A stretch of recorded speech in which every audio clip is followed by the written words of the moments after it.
Lui, c'est Titouan, un noob qui me casse la tête depuis 2 semaines, il me prend par surprise et s'enfuit juste après. Moi, je l'ai enfermé dans une prison de bedrock, mais vu que vous n'avez pas le créatif, je vous ai concocté 3 systèmes en redstone pour piéger votre noob. Du coup, ce premier piège, c'est simple. Voilà l'île des ingrédients parce que j'ai la flemme de les citer. C'est parti. Vous allez faire pousser votre... Oh merde. Vous allez faire pousser votre arbre comme ça. Là, il a grandi un... Ouais. Non, mais par contre, le pack de texture, là, il est à la fois beau et il me perturbe. Bref, du coup, vous allez casser les 2 premières bûches. Vous allez creuser. Si c'est un monde plat ou je sais pas quoi, vous causez 3 blocs. Vous descendez, vous placez votre observeur juste en haut, comme ça. De sorte à ce qu'on puisse voir sa tronche, là, sa grosse tronche, là, comme ça. Ah, il est beau, en fait. Après, vous mettez le bloc que vous voulez juste ici, vous mettez la redstone ici, et vous avez juste à relier la redstone sur 4 côtés et placer les TNT. Parce que oui, de base, on vous fait exploser Titouan, et ça va commencer comme ceci. Vous avez juste à recouvrir là, les blocs comme ceci, par contre là. Par contre, faites gaffe à placer les TNT après avoir replacé le bloc, sinon ça va tout faire péter quoi. Pause pour bien expliquer, si vous placez un bloc sur l'observeur, il va détecter et envoyer un courant de redstone au TNT et du coup, il faut le casser et mettre le bloc d'abord.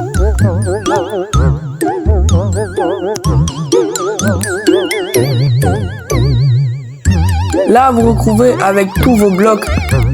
Comme ça fait un arbre normal. Vous lui dites, Titouan, viens, ouais, j'ai une mine. Mais du coup, là, Titouan, il arrive. Il casse le bois. Première bûche, deuxième bûche, comme tout le monde. Il voit ça.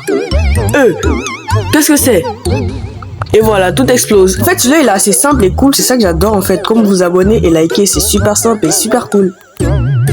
Alors pour celui-ci, je crois qu'on a ici le piège le plus basique et le plus connu de Minecraft. Parce que si tu connais pas ça, c'est vraiment que tu as connu ça en 2023 Minecraft. Hein. C'est simple. Vous faites un truc de 5 par 5 sur 1 de profondeur. En gros, vous allez replacer les blocs qui apparaissent là par des pistons.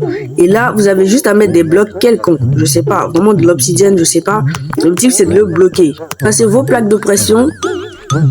Oh, dégage le slime, je suis en train de tourner une vidéo. Toi, t'installes, toi. Tout ce que vous avez à faire, c'est descendre ici. Et vous pouvez presque plus sortir. En fait, si t'es assez rapide, tu peux sortir quoi. Il suffit de sprinter, de sauter. Mais je crois pas que Tito il sait faire ça. Alors en gros, t'es un peu bloqué. Mais bon, ce piège, en théorie, c'est bien, c'est pratique, mais ça ne empêche pas vraiment Tito de sortir. Et ça, c'est ce qu'on a vu. Du coup, j'ai décidé de le revisiter. Je vous jure, les gars, j'ai travaillé dessus. J'ai réfléchi, les gars. Ça mérite un abonnement, non? Ce que vous allez faire, c'est placer un bouton sur un mur. Bon. Vous pouvez le faire sur le sol, mais je sais pas trop comment vous allez vous y prendre. Désolé, je suis pas dans la même merde que vous. Vous allez ensuite placer un répéteur juste derrière, comme ça, que vous allez laisser tranquille. Ensuite, vous allez placer un piston, comme ceci, avec un bloc quelconque, pas un bloc vide, genre les coffres, les verres et tout, ça passe pas. Un répéteur juste ici, avec un piston normal cette fois-ci, qu'on va venir placer face à nous, avec un bloc de redstone dessus. On va boucher en bas. Et en fait, le système, il est presque prêt. Ce système-là, il sert à quoi? Transformer ce bouton-là en levier. Un levier irréversible, en gros, parce qu'on ne pourra plus désactiver le système après. Parce que là, quand on pousse, tout qui revient pas. Ensuite, à un bloc de distance, on va placer une redstone qu'on va venir relier à un système assez caché, on va dire.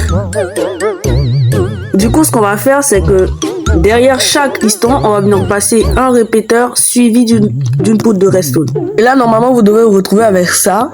Hop, c'est encore moi, je voulais vous dire que les répéteurs qui ne sont pas derrière les pistons sont nécessaires pour le fonctionnement du bail. Il n'y a plus qu'à rajouter un panneau avec un test assez provocateur. Et hop, Tito, il se fait amadouer rapidement et là, il vient.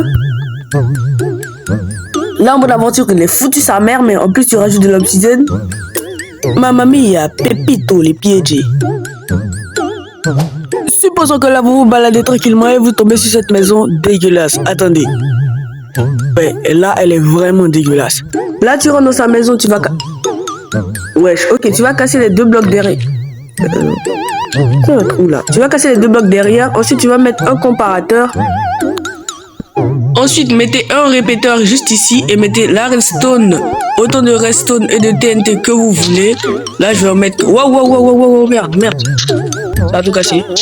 Merde. Du coup, je vais vous expliquer. Vous mettez le comparateur derrière. Et une fois qu'il y aura un demi-stack, c'est-à-dire à partir de un demi-stack, il y aura un courant de redstone qui va être dégagé. Bon, 30, je crois, c'est 30 blocs, je crois. Vu que ça n'ira qu'à un seul bloc, comme ça là, ça va pas à deux. Il faut mettre un répéteur comme ceci, comme ça va très loin. Ensuite, vous mettez toute la restante que vous voulez. Je vais pas faire la même erreur cette fois-ci. Il suffit de mettre un panneau avec écrit « Mets les stacks de blocs dans le coffre et t'auras des diamants ». Et là, il va mordre dans l'option et bim badaboum. Et hop là, les gars, c'est Titouan, c'est juste Businesscraft. Il m'a dit de vous dire de vous abonner, sinon il va me mettre dans l'eau bouillante. Allez, moi je me tire, abonnez-vous.